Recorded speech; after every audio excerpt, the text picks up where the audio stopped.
지난 1월 달에 뵙고 이제 두 번째 뵙죠. 또 만나게 뵈니까 너무나 반갑습니다. 그때 못 뵀던 분도 계시는 것 같고 또 그때 만났던 반가운 분도 있으신 것 같아요.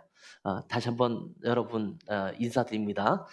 또 주변에 있는 분과 인사할까요? 옆에 있는 분에게 잘 오셨습니다. 반갑습니다. 한번 인사해 볼까요? 예. 그리스도 안에서 여러분과 이렇게 만날 수 있는 것이 정말 기쁨입니다. 그리고 저는 라이트하우스 고향을 담임하고 있는데 라이트하우스 고향 식구들이 또 여러분에게 문안 인사를 드립니다. 우리는 다른 이들이 아니라 한 식구잖아요. 그래서 제가 오늘은 제주에 가 설교합니다. 그랬더니 우리 교회 성도들은 남의 일 같지 않아요. 그럼 기꺼이 가셔야죠. 우리 같은 식구들인데 이런 마음을 가지고 여러분에게 인사를 드립니다. 오늘 그 찬양을 하면서 내가 나를 사랑하느냐 또 내가 주님을 사랑합니다 이런 고백을 드리는 찬양으로 아까 마무리를 했는데 하나님은 여러분을 사랑하시죠? 그러면 여러분이 하나님의 사랑을 받기 위해서는 여러분이 무엇을 어떻게 해야 할까요?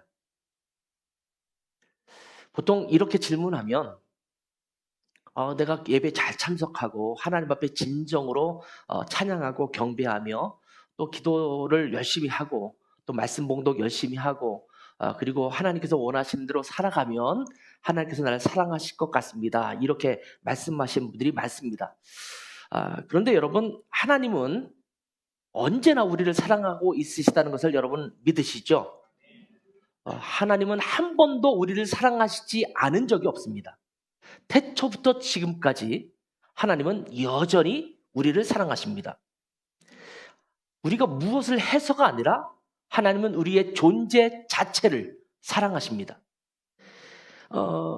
로마서 5장 8절 9절 보면 여러분이 잘 아는 말씀이에요. 우리가 아직 죄인 되었을 때에 그리스도께서 우리를 위하여 죽으심으로 하나님께서 우리에 대한 자기의 사랑을 확증하셨느니라 라고 말씀하시면서 9절에 곧 우리가 원수 되었을 때에 그의 아들의 죽으심으로 말미암아 하나님과 화목하게 되었은즉 화목하게 된 자로서는 더욱 그의 살아나심으로 말미암아 구원을 받을 것이니라 이렇게 말씀하고 있는데 이 말씀을 보면 8절을 다시 한번 보면 언제 우리를 사랑하셨냐라고 그 시제를 기록하시고 있는데 뭐라고 돼 있어요? 우리가 아직 죄인 되었을 때에 우리가 하나님 앞에 돌이키려고 이렇게 하나님을 향해서 섰을 때가 아니라 하나님이 우리를 부르실 때 하나님 내가 주님 앞에 가겠습니다라고 고백할 때가 아니라 우리가 여전히 하나님 앞에 등을 돌리고 하나님으로부터 멀어져 있고 하나님의 원수된 자처럼 살아가고 있음에도 불구하고 그 아직 죄인 되었을 그때에 하나님은 우리를 여전히 사랑하셔서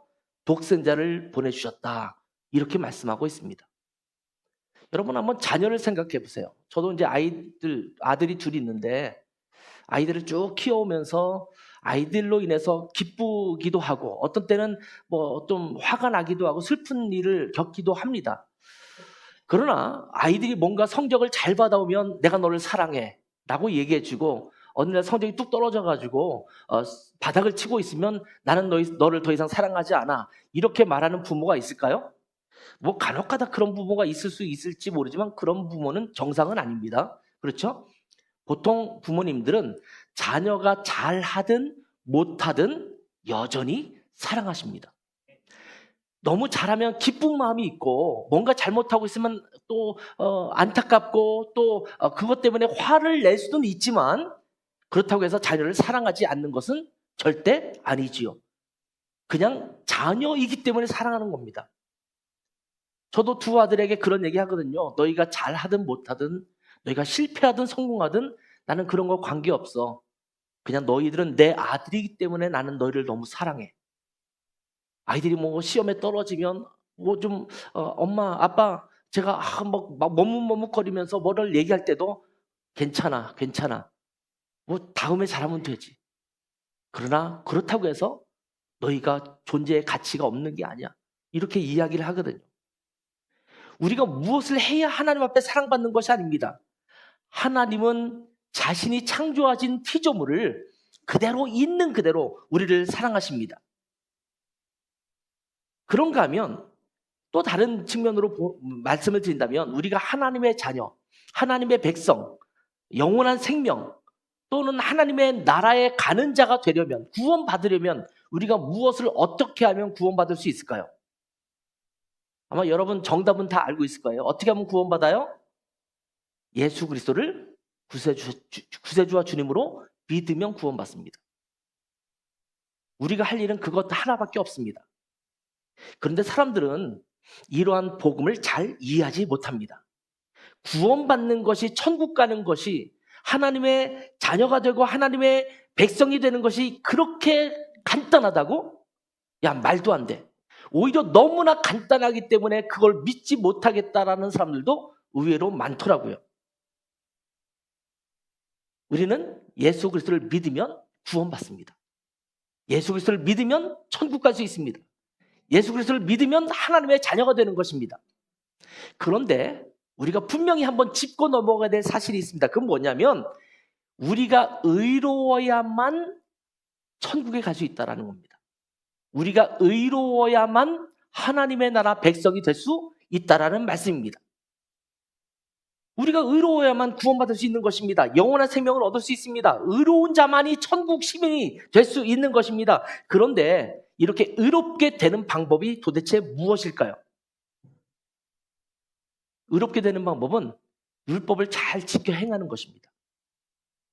율법에 나와 있는 조항들을 잘 지켜 행하면 그것으로 너가 율법에 있는 내용들을 다 지켰으니까 너는 의로운 자구나, 이렇게 인정을 받을 수 있는 것입니다. 하나님께서 모세를 통해 주신 율법, 이것은 인간이 의로운 삶을 살기 위해서 기본적으로 지켜야 할 것을 제시한 것이 율법이거든요. 우리가 보통 율법 그러면 굉장히 부정적이잖아요. 갈라디아서를 쭉 읽다 보면 율법은 나쁜 거구나, 이렇게 생각할 수 있을지 몰라요. 여러분, 우리나라에 헌법이 있고 여러 법들이 있잖아요. 그 법들이 나쁜 겁니까? 그 법 자체는 나쁘지 않아요. 우리 보고 잘 살라고, 싸우지 말고 좀 평안하게 질서를 지키고 살라고 우리에게 주신 것이 법 아닙니까?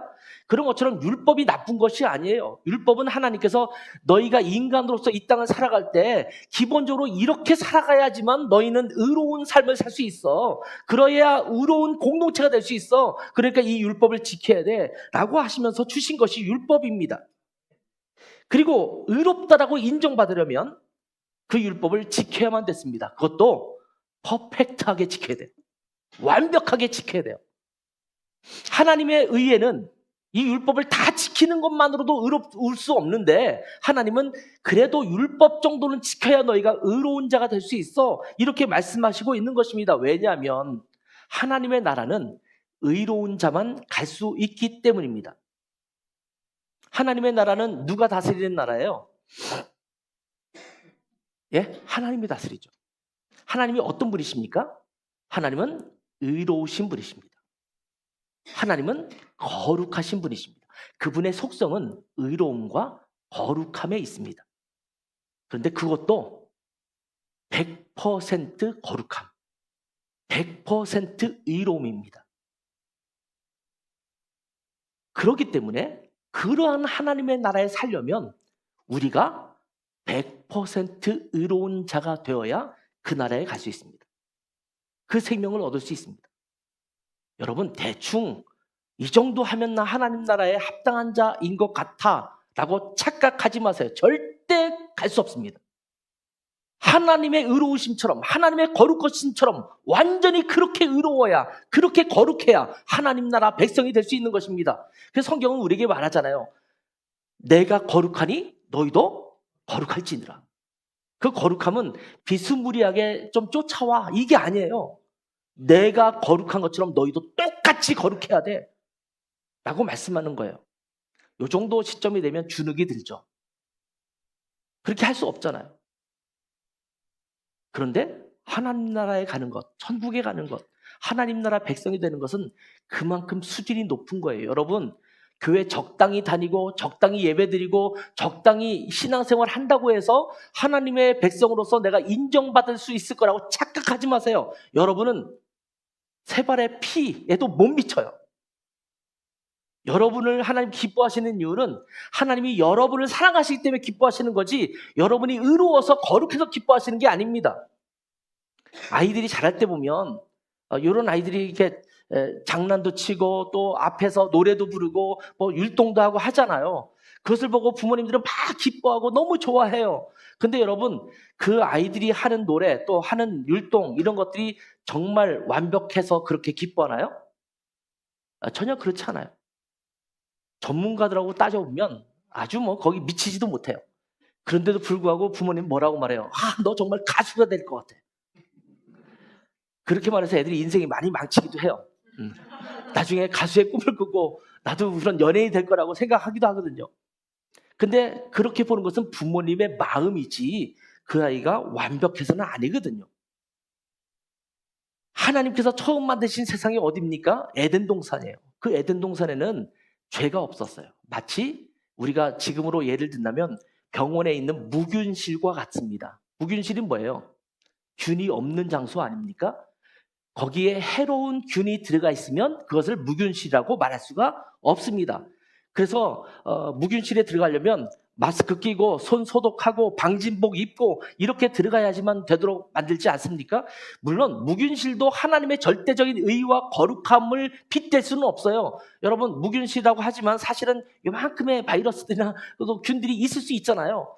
근데 하나님의 의는요, 완벽한 의, 완벽한 거룩함이기 때문에 그곳에 합당해야지만 내가 그 나라의 백성이 되고 하나님의 자녀가 될 수 있다라는 말씀입니다.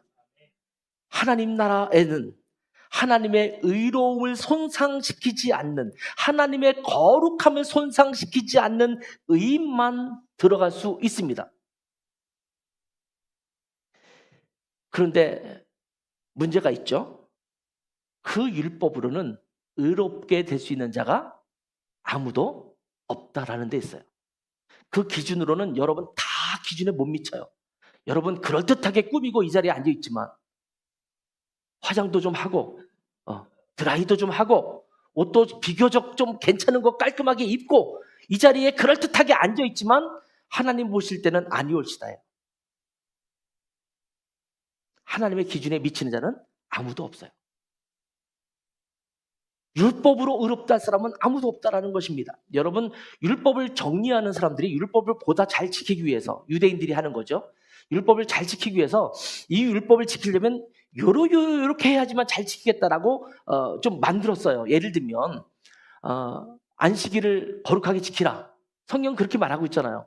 그럼 어떻게 하면 거룩하게 지킬까?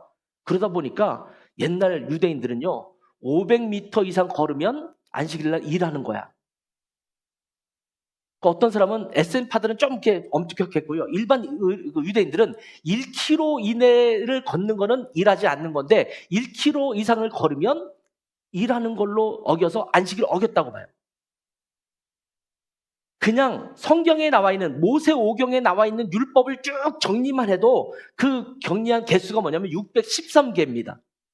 여기 보면 무엇을 하라라는 긍정적인 계명이 248개까지이고 어떤 것을 하지 말라라고 부정적으로 된 계명은 365개입니다.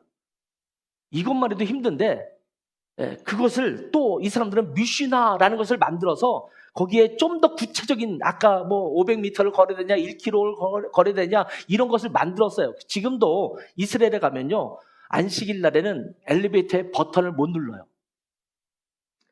그래서 딱 타면 모든 층마다 섭니다. 제가 한번 이스라엘 예루살렘에 묵을 때 마침 안식일이 꼈어요. 금요일 저녁부터 토요일까지가 안식일인데 내가 한 18층인가 그 정도 있었는데 엘리베이터 기다리는데 한국 사람으로서는 되게 속이 상하더라고요. 이게 뭐 어떻게 할 수 없어요. 매 층마다 1층 섰다 2층 섰다 3층 섰다 타면 못 누르게 돼 있어요. 모든 층마다 다 서요. 지하 1층에 식당이 있었는데 밥 먹으러 가다가 굶어 죽을 뻔했어요. 그 정도로 지금도 이걸 해야 되느냐 말아야 되느냐를 막 만들어서 아주 엄격하게 그 율법을 지키도록 만든 것이 유대인들입니다. 그런데 여러분, 이 율법을 빠짐없이 완벽하게 지킬 수 있는 자가 누가 있을까요? 여러분은 지금 대한민국 국민으로 살아가고 있는데 여러분은 우리나라의 법을 잘 지키고 있습니까? 아마 여러분 대부분들 나 비교적 잘 지키고 있는데 이런 표정을 짓는 이 악한 자들이 있는 것 같아요. 교통신호 안 이겨봤어요? 안 어겨봤어요?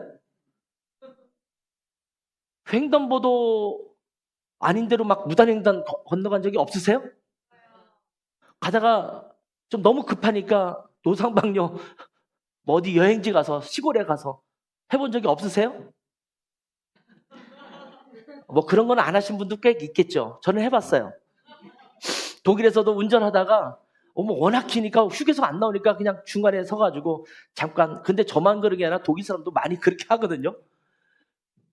원래 그렇게 하면 법을 어기는 거잖아요.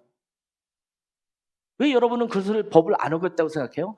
지금 우리나라의 법에 나와 있는 규범들 이런 것들을 다 지키려면 우리가 살 수가 없는 자들이에요. 우리는 대한민국 법도 제대로 못 지키고 살아가고 있어요. 그렇잖아요. 근데 성경에 나오는 율법을 이스라엘 사람들이 또 우리 인간들이 다 지켜내갈 수 있느냐? 그렇지 못하다는 데 문제가 있습니다. 결국 율법으로는 우리는 의롭게 될 수 없다는 것을 깨달을 뿐입니다. 10절 11절을 볼까요? 오늘 본문의 10절 11절 보면 같이 한번 읽습니다. 시작. 무릇 율법 행위에 속한 자들은 저주 아래에 있나니 기록된 바 누구든지 율법책에 기록된 대로 모든 일을 항상 행하지 아니하는 자는 저주 아래에 있는 자라 하였습니다. 또 하나님 앞에서 아무도 율법으로 말미암아 의롭게 되지 못할 것이 분명하니 이는 의인은 믿음으로 말미암아 살리라 하였습니다. 여기 보면 율법 행위를 항상 다 지켜 행하는 사람은 아무도 없다. 그래서 율법 아래, 율법으로 의롭게 되려는 사람들은 결국 저주 아래에 있다라는 거예요. 율법과 우리나라 법률이 다른 딱 한 가지가 있다면 그게 뭔지 아십니까? 우리나라는 예를 들면 신호 위반을 했어요. 아니면 속도 위반을 했어요. 그러면 어떻게 하면 돼요? 고지서 내려오고 범칙 끝내면 끝입니다. 그렇죠? 근데 성경에 나오는 율법은 뭘 하나라도 어기면 어떻게 돼야 돼요? 죽어야 돼요. 사형이에요. 이게 율법입니다. 그래서 구약시대 때는 내가 죽어야 되는데 내가 죽을 수는 없잖아요. 목숨이 10개라도 못 죽잖아요. 그러니까 그때마다 어떻게 합니까? 양을 잡아서 소를 잡아서 비둘기를 잡아서 대신 그를 죽이는 거예요. 하나님, 내가 죽어야 되는데 내가 죽을 수는 없잖아요. 그러니까 요거라도 좀 봐주세요. 물론 비둘기와 요 양과 소가 어떻게 내 생명을 대신할 수 있어요. 가치가 그 정도는 안 되죠. 그럼에도 불구하고 하나님께서 은혜로 구약 성경 시대에도 은혜로 우리에게 그것을 통해서 죄 용서를 받을 수 있도록 허락하셨단 말이죠. 왜? 율법은 의로운 사람이 아무도 없기 때문입니다. 율법을 지키려고 하면 할수록 나는 죄인이라는 것을 깨닫게 될 뿐입니다. 만약 우리나라 법률도 신호 위반하면 사형. 그러면 차 안 갖고 다닐 거야 아마 다들. 자칫 잘못하면 목숨이 사라질 거니까. 무단 횡단하면 사형. 그러면 아마 아무리 멀어도 쭉 돌아서 갈걸요. 근데 그렇게 하다 보면 그 법이 나를 지치게 만들어요. 힘들게 만들어요. 야, 내가 이 율법을 지키려다가 법을 지키려다가 제명에 못 죽겠다 이런 마음 들지 않겠습니까? 결국 율법을 지키려고 하면 할수록 나는 계속 죄인이고 나약한 자고 할 수 없는 자라는 것을 느낄 수밖에 없다라는 것입니다. 그런데도 유대인들은 이 율법을 통해서 하나님께서 원하시는 그 의에 이르겠다라고 몸부림치고 있는 것입니다. 그렇지만 성경은 뭐라고 말씀하고 있냐면 의인은 없나니 하나도 없다 라고 말씀하십니다. 자, 로마서 3장 10절 12절을 같이 한번 읽어볼까요? 로마서 3장 10절에서 12절입니다. 시작. 기록된 바 의인은 없나니 하나도 없으며 깨닫는 자도 없고 하나님을 찾는 자도 없고 다 치우쳐 함께 무익한 자가 되고 선을 행하는 자는 없나니 하나도 없도다. 이게 우리의 모습입니다. 이 중에 의로운 사람은 아무도 없어요. 좀 그럴듯하게 비교 우위에 있어서 너보다는 내가 나아 이렇게 말할 수 있는 분이 있을지 모르지만 성경에서 말하는 그 의에 이룰 수 있는 사람은 아무도 없는 것입니다. 그래서 이 율법의 한계를 뛰어넘는 방법이 필요한 것입니다.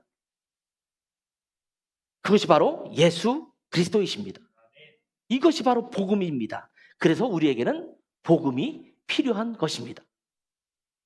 자, 복음이 무엇입니까? 아무리 우리가 애쓰고 노력해도 발버둥 쳐도 죄인됨을 벗어날 수가 없는데, 아무리 잘 지켜 행하려고 하려도 죄를 지을 수밖에 없어서 여전히 죄인의 상태에 남아 있을 수밖에 없었는데, 하나님께서는 예수 그리스도를 이 땅에 보내주셔서 나 대신 내 죄 때문에 대신 십자가에 달려 죽게 하신 것입니다. 아까도 말씀드렸죠? 율법을 지키면 하나라도 어기면 어떻게 해야 된다고요? 죽어야 돼요. 이것이 하나님의 율법이에요. 왜냐하면 너무 가혹하지 않아? 이거는 좀 몰상식해. 이렇게 말씀하시는 분이 있을 수 있지만, 아까도 말씀드렸다시피 하나님은 완벽한 의를 갖고 계신 분이에요. 그분에게 함께 하려면, 우리가 죄가 있는 존재로서는 요만큼의 죄라도 있으면 그분과 함께 할 수 없거든요. 그런데 어떻게 우리가 하나님의 나라의 백성이 될 수 있겠어요? 어떻게 하나님 나라의 자녀가 될 수 있겠어요? 그러니까 요만큼의 죄를 지어도 안 된다라는 거예요. 하나님에게서 멀어진다라는 것은 사망을 의미합니다. 하나님이 없는 세상은 죽음이에요. 그러니 요만큼의 죄라도 있으면 우리는 죽을 수밖에 없는 자란 말이죠. 이 죽을 수밖에 없는 우리의 죄의 대가, 이것을 우리가 하나님 앞에 드려야 돼요. 그러니까 나 자신을 드려야 돼요. 나를 죽여야 돼요. 근데 내가 죽으면 안 되니까 하나님께서 예수 그리스도를 대신 죽게 하신 것입니다. 어떤 분은 그렇게 말씀하시더라고요. 예수님은 한 분 돌아가셨는데 그분은 목숨이 몇 개나 됩니까? 나 하나랑 맞바꿔 치면 되지. 이렇게 말씀하시는 분이 있어요. 그래서 제가 그렇게 얘기했어요. 아니, 당신은 어떻게 예수님과 당신 하나를 비교해? 여러분, 하나님을 맞바꾼다면, 하나님의 가치를 맞바꾼다면 이 땅에 있는 존재하는 사람의 몇 명과 하나님을 맞바꿀 수 있겠어요? 예? 계산이 안 되죠? 예를 들면 저기 구멍가게 하나가 예를 들면 삼성그룹과 맞바꿀 수 있겠어요? 이거는 똑같은 가치라고 칠 수 없잖아요. 이거는 이 땅에 있는 모든 것을 다 갖다 바친다 하더라도 하나님의 가치와는 비교할 수 없어요. 그런 하나님이신 예수 그리스도가 이 땅에 오셔서 우리를 위해서 죽으신 겁니다. 이 땅에 존재하는 모든 사람의 죄를 다 갖고도 남을 정도의 가치 있는 하나님이신 예수 그리스도가 이 땅에 오셔서 우리를 위해서 대신 죽으신 것입니다. 그래서 주님께서 이렇게 말씀하세요. 너가 죽어야 되지. 근데 내가 너 때문에 죽었어. 그러니까 걱정하지 마. 너가 지은 죄의 모든 대가는 내가 갚았어. 내가 해결했어. 내가 대신 죽었으니까 너는 이제 더 이상 그것 때문에 죽을 필요가 없어. 이렇게 말씀하신 것이거든요. 그렇다고 해서 예수님께서 십자가에 못 박혀 돌아가심으로 말미암아 이 땅에 있는 모든 사람이 그냥 거저 그 죄를 용서받고 의인이 되는 것은 아닙니다. 어떤 분은 그렇게 말씀하세요.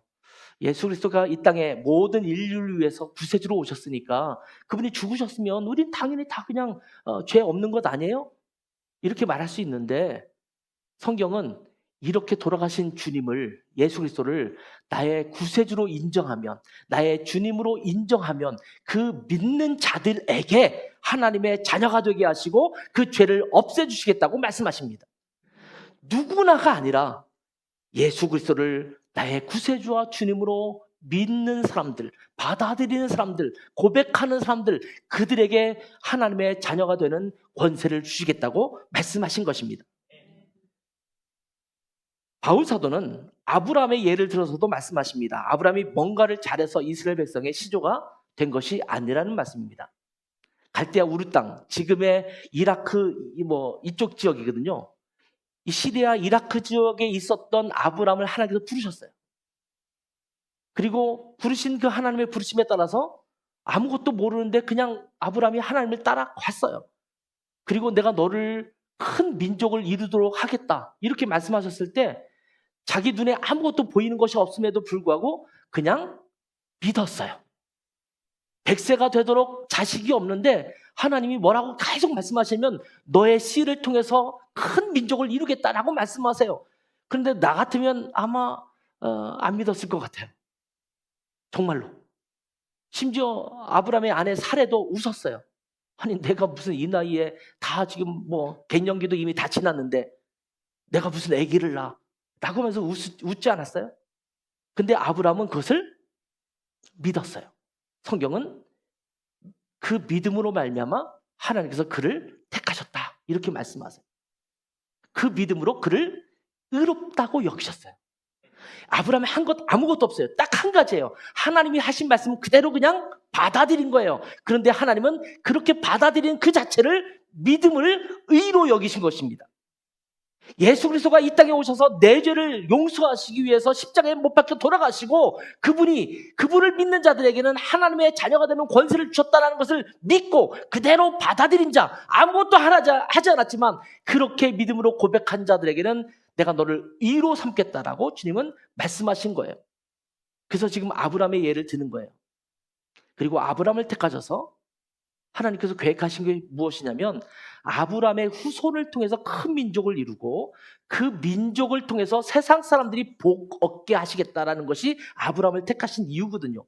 이스라엘 백성들만 복 얻게 하시는 것이 아니라 이스라엘 백성을 통해서 모든 세상 사람들이 복을 얻게 하는 거예요. 이스라엘은요, 하나님 나라의 샘플로 보여주신 거예요.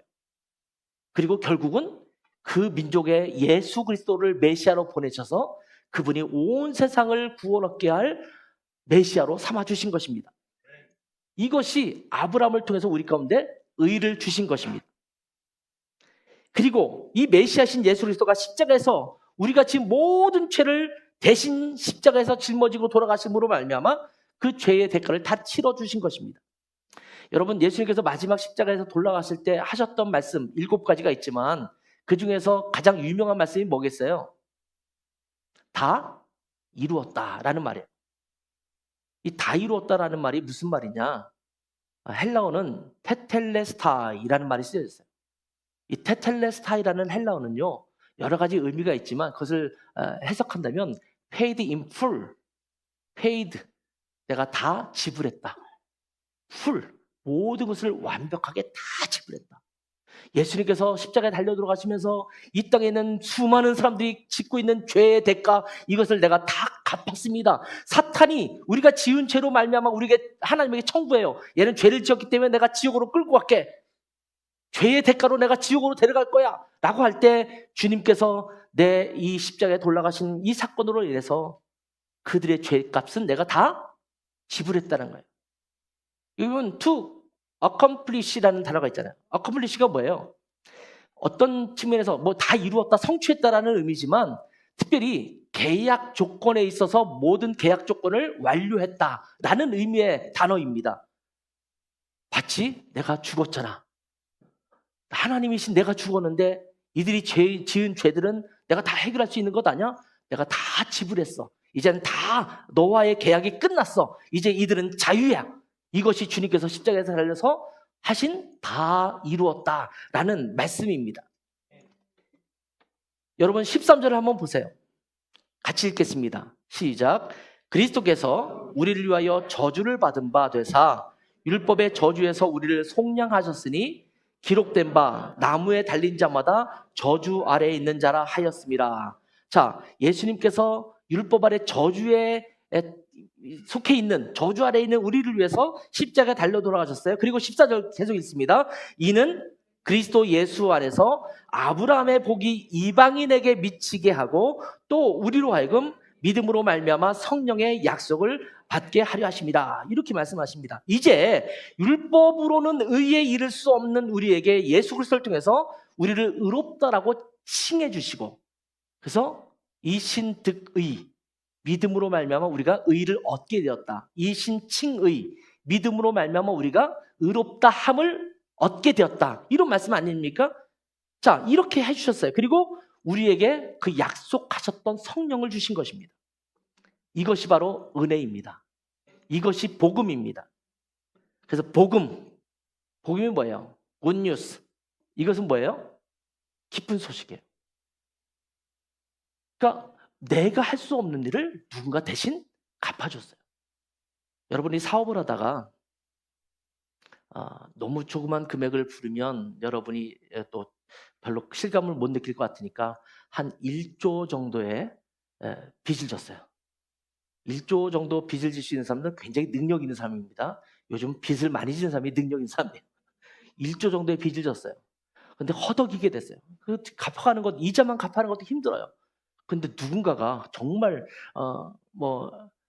머스크 같은 사람이 나타나서 내가 돈이 많으니까 그 1조 정도 내가 갚아줄게 라고 하면 뭐 그까이 거 안 갚아줘도 돼요 이러실 분 있으세요? 그러면 그 소식을 듣는 여러분의 표정은 뭐 그렇구나 이렇게 덤덤하겠어요? 엄청난 소식 아닙니까? 저는 1,000만 원만 갚아도 굉장히 기쁘던데 여러분 표정은 별로 아닌 것 같아요. 빚 져보신 분이 없는 것 같아요. 여러분 빚에 한번 시달려 보세요. 얼마나 그게 고통스러운지 몰라요. 근데 어느 순간 그 빚을 다 탕감해 주었다 라고 하면 할렐루야죠. 예수님께서 내 죄를 다 해결해 주셨어요. 도무지 하나님의 의에 이를 수 없는 그분에게 갈 수 없는 그런 존재인데 주님께서 일시에 해결해 주신 거예요. 얼마나 놀랐습니까? 그러니까 기쁜 소식인 거예요. 굿뉴스인 거예요. 복음은 율법으로는 절대 의로워질 수 없는 우리에게 예수 그리스도를 통해 보내주셔서 예수 그리스도께서 나 대신 죽으심으로 말미암아 우리 모든 죄를 용서해 주시고 우리를 의롭게 해주시고 구원에 이르게 해주신 것, 이것이 복음입니다. 자, 유대인들은요, 그런데 여러 율법과 규례들을 중요하게 여기면서 그것으로 의로워져야 된다고 자꾸 생각하는 거예요. 근데 예수를 믿었어요. 어느 날 예수님 믿어서 구원받았다고 하는데 유대인 중에 예수 믿은 사람들은 어떤 생각을 하냐면 그래도 이것 정도는 해야 되는 것 아니야? 이런 것들이 있어요. 그 중에 하나가 가장 핵심적으로 많이 나타났던 것 중에 하나가 할례예요. 할례. 그들은 어떻게 생각하냐면 하나님이 유대인을 선택하셨잖아. 그 유대인들에게는 할례를 받으라고 했잖아. 할례를 받아야 유대인의 표식이 되는 거잖아. 너 이방인들 예수 믿었지? 근데 먼저 해야 될 게 있어. 할례부터 받고. 그래서 유대인이 되는 것. 하나님의 백성인 이스라엘 백성이 되고 그 다음에 예수 그리스도를 통해서 구원받아야 돼. 예수 그리스도를 통해서 구원받았다고 하지만 할례를 안 받았으면 무효야. 이렇게 주장하는 사람이 갈라디아 교회에 생긴 겁니다. 그래서 지금 갈라디아서를 쓰고 있는 거예요.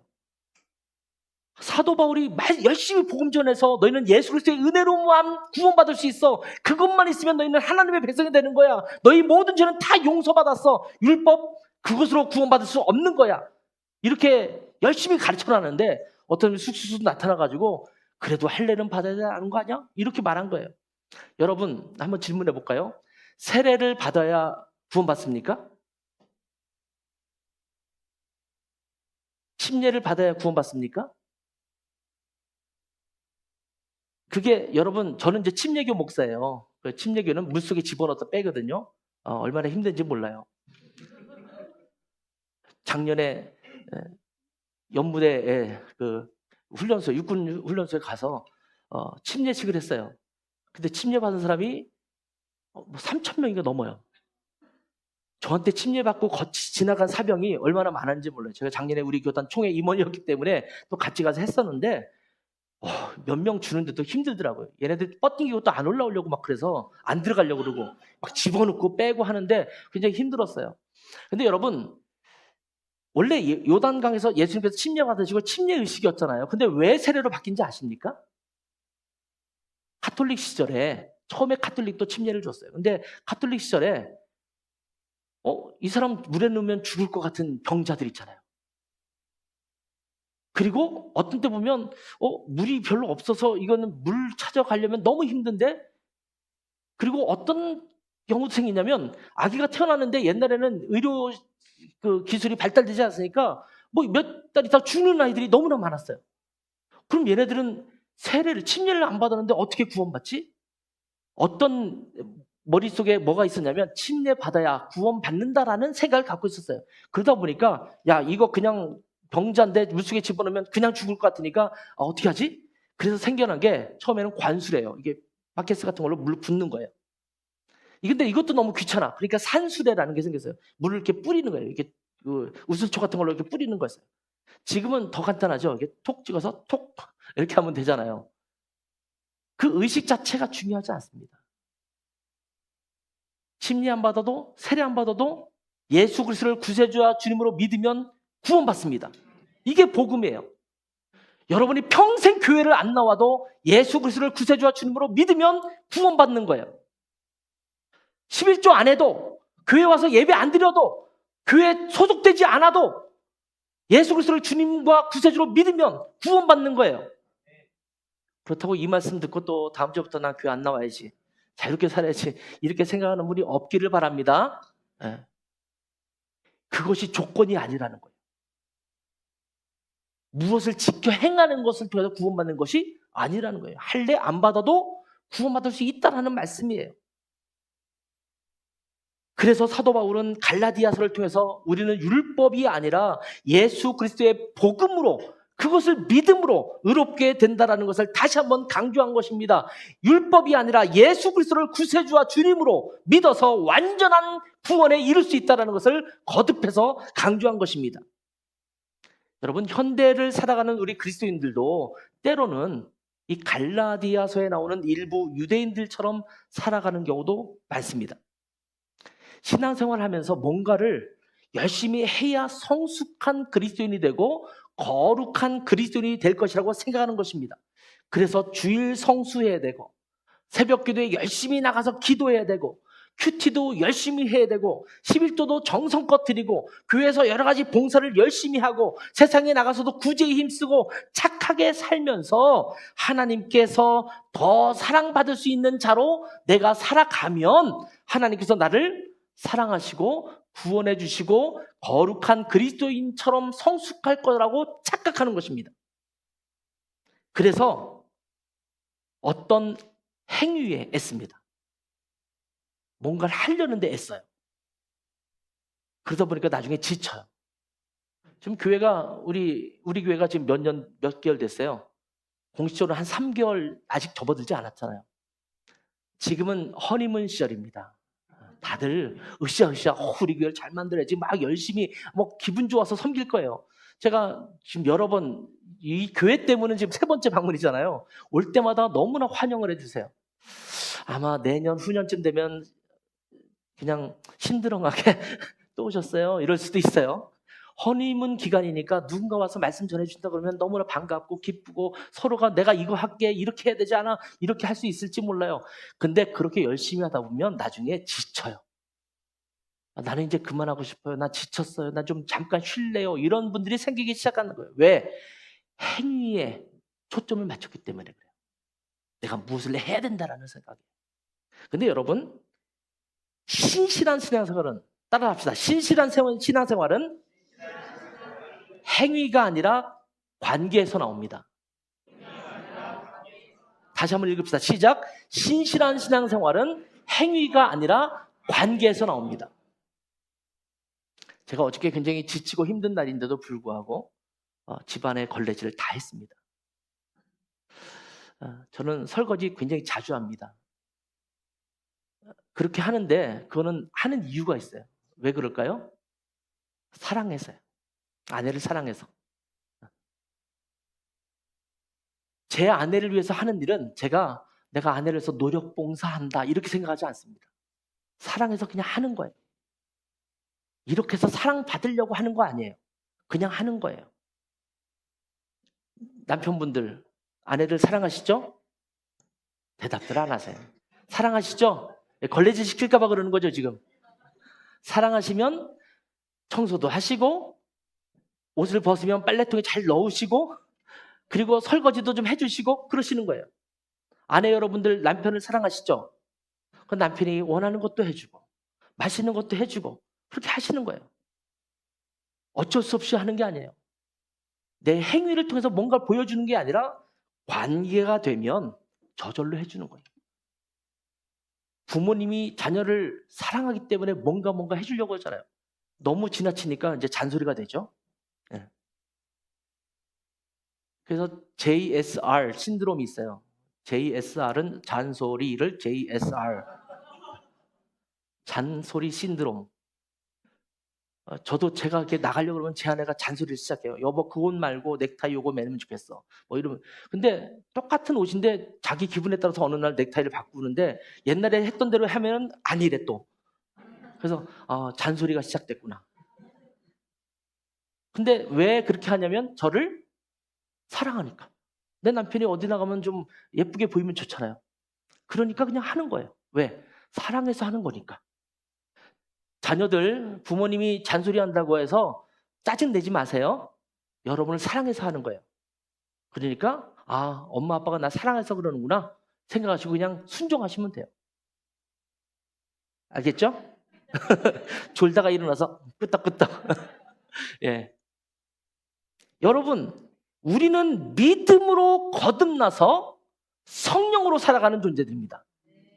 근데 여러분, 우리는 예수 그리스도와 함께 십자가에 못 박힌 존재거든요. 갈라디아서 2장 20절, 갈라디아서 굉장히 중요한 구절 중에 하나입니다. 같이 한번 읽어볼게요. 갈라디아서 2장 20절입니다. 시작. 내가 그리스도와 함께 십자가에 못 박혔나니 그런즉 이제는 내가 사는 것이 아니요 오직 내 안에 그리스도께서 사시는 것이라. 이제 내가 육체 가운데 사는 것은 나를 사랑하사 나를 위하여 자기 자신을 버리신 하나님의 아들을 믿는 믿음 안에서 사는 것이다. 아멘. 자, 우리 그리스도인들은요 십자가에 못 박힌 자들이에요. 죽은 자들입니다. 예수님께서 내 죄를 위해서 십자가에 못 박혔을 때 나도 내 죄 때문에 십자가에 못 박힌 것과 똑같습니다. 그래서 우리는 내 자신이라는 말은 뭐냐면 내 욕심과 탐심이에요. 갈라디아서 5장 24절 보면 그래서 이렇게 말씀하십니다. 그리스도 예수의 사람들은 육체와 함께 그 정욕과 탐심을 십자가에 못 박았다라고 말합니다. 자, 우리는 죽은 자들입니다. 근데 그렇다면 우리는 율법이 아니라 하나님의 은혜로 구원받은 자면 이제는 구원받은 자니 이제는 맘대로 살아가도 될까요? 옛날에 명동이나 이런 데 가면요 예수천당 불신지옥이라는 팻말 들고, 지금도 그런 분이 있어요. 들고 다녀요. 저는 그거는 진리예요. 그죠? 진리긴 해요. 진리이긴 한데 그것만 전하는 것 때문에 한국교회에 병폐가 생긴 부분도 있어요. 내가 구원받고 천국을 따놓은 당상처럼 얻었으니 이제는 내가 무슨 의무를 갖고 있을 것이 아니라 그냥 자유롭게 살면 되지 않는가? 진리 안에서 자유하면 되겠다 그러면서 방종하는 삶을 사는 경우도 종종 있었거든요. 아까도 말씀드렸잖아요. 예수 믿고 예수님을 구세주와 주님을 영접하면 예배 안 드려도 된다. 교회 안 와도 된다. 예를 들면 11조 안 해도 된다. 새벽기도 안 해도 된다. 얘기했잖아요. 그때 그거를 잘못 듣는 사람은 어떻게 듣냐면 내가 하나님 백성 됐으니까 이제 안 해도 되는구나. 저 목사님 너무 멋지다. 이제부터 교회를 마음껏 안 와도 되겠지. 내가 생각할 수 있잖아요. 근데 여러분, 관계를 가진 사람들은, 주님과의 깊은 관계를 가진 사람은 그분을 기쁘시게 하는 삶을 삽니다.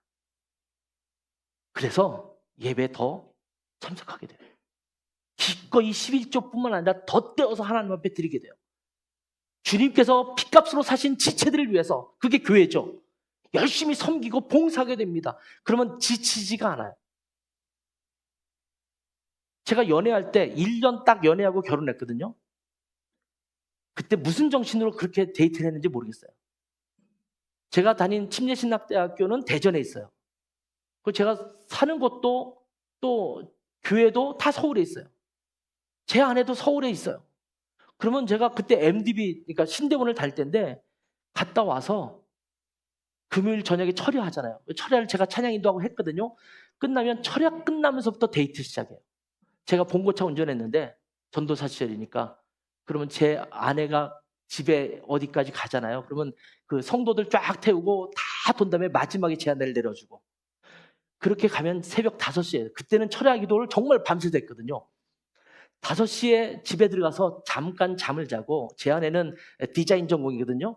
출판사에서 디자인부에서 일했었어요. 그럼 토요일 날도 그 당시에는 일했었는데 제가 잠깐 집에 갔다가 제 아내가 끝나는 시간쯤에 그 회사 앞으로 가요.